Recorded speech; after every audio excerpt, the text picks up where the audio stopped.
Le conflit entre Israël et le Hamas continue de susciter des manifestations sur le continent. On reste en RDC, dans l'Est, puisque ce dimanche matin à Goma, une centaine de personnes ont manifesté pour condamner l'attaque contre l'État hébreu. Il s'agissait d'un collectif chrétien dénommé Mama Africa Vision.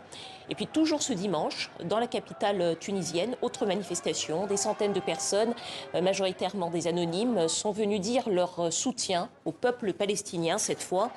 Et concernant ce conflit entre le Hamas et l'État d'Israël, eh bien, le continent reste divisé. Qui soutient l'État hébreu? Qui soutient la cause palestinienne? Pour quelles raisons? Est-ce que l'Afrique est en mesure de faire entendre une voix médiane pour une paix au Proche-Orient? Pour en parler, nous sommes avec notre éditorialiste maison, Slimane Zeguidour. Bonsoir. Bonsoir. Alors, Slimane, en quelques mots, quelles sont les lignes de fracture sur cette question, sur le continent? Qui soutient qui et pourquoi? Alors, sur les derniers événements, seuls 16 pays africains sur 54 ont tenu à donner leur avis. Alors, il y a d'abord les pays qui soutiennent les Palestiniens, mais ne se prononcent pas sur les atrocités commises par le Hamas contre des civils israéliens désarmés.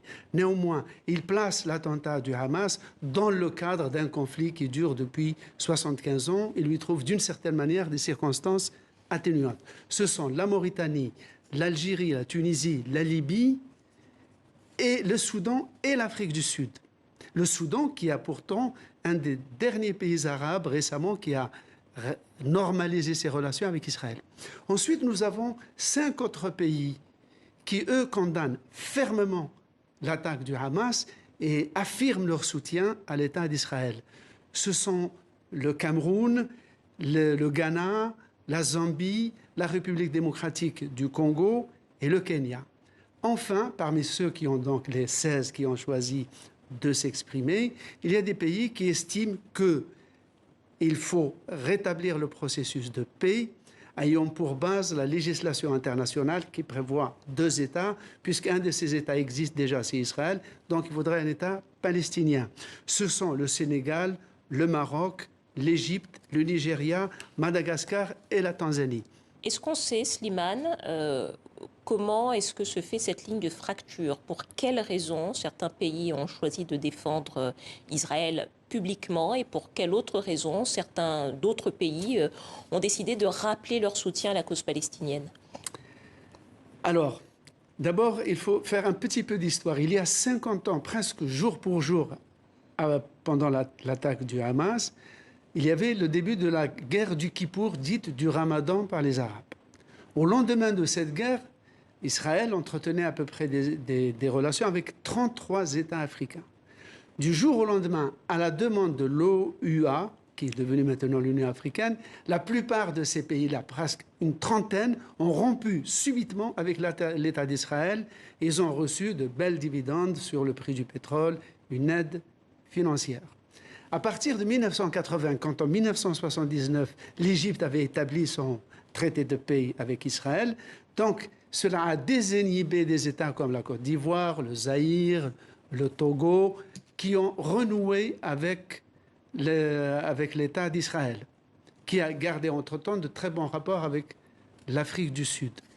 De nos jours, ce qui se passe, c'est qu'Israël a mené une politique en Afrique sur 2 axes. D'abord, l'aide médicale, la formation de médecins, construction d'hôpitaux, l'aide sur le plan agricole qui est extrêmement appréciée, mais aussi, à l'autre bout de la chaîne, l'aide sécuritaire pour les sécurités présidentielles, la vente d'armes, l'encadrement des armées.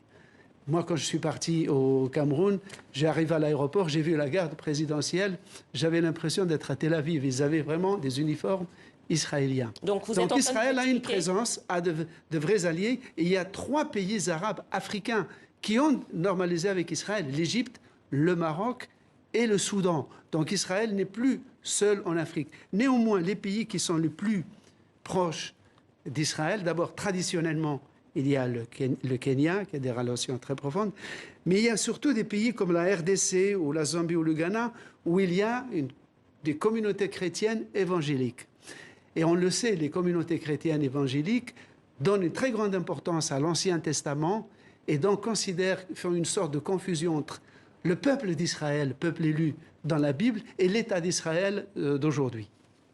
Alors, on comprend aussi que cette ligne de fracture recoupe également des intérêts économiques, les intérêts économiques sur le continent. Une dernière question, Slimane, en quelques mots, il nous reste très peu de temps. Est-ce que les pays africains pourraient, comme on l'a vu par exemple dans le conflit entre la Russie et l'Ukraine, faire entendre une voix ou en tout cas tenter une médiation pour une solution de paix entre Israël et les pays arabes et en tout cas et les Palestiniens, oui. Précisément.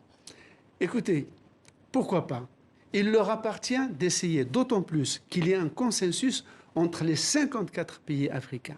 Tous pensent que la seule solution rationnelle, viable, fiable, parce qu'elle jouit d'un consensus international, c'est la question des deux États. Un État existe, il reste maintenant un État palestinien pour que les deux peuples qui aiment la même terre, qui sont concentrés sur un tout petit territoire. Il y a 14 millions d'Israéliens et de Palestiniens sur un petit territoire, que la violence, 75 ans de conflit montrent que la violence ne peut pas être une solution parce qu'elle-même, elle est le plus grand problème. Merci à vous, Slimane Zeguidour, éditorialiste à TV5 Monde. Merci.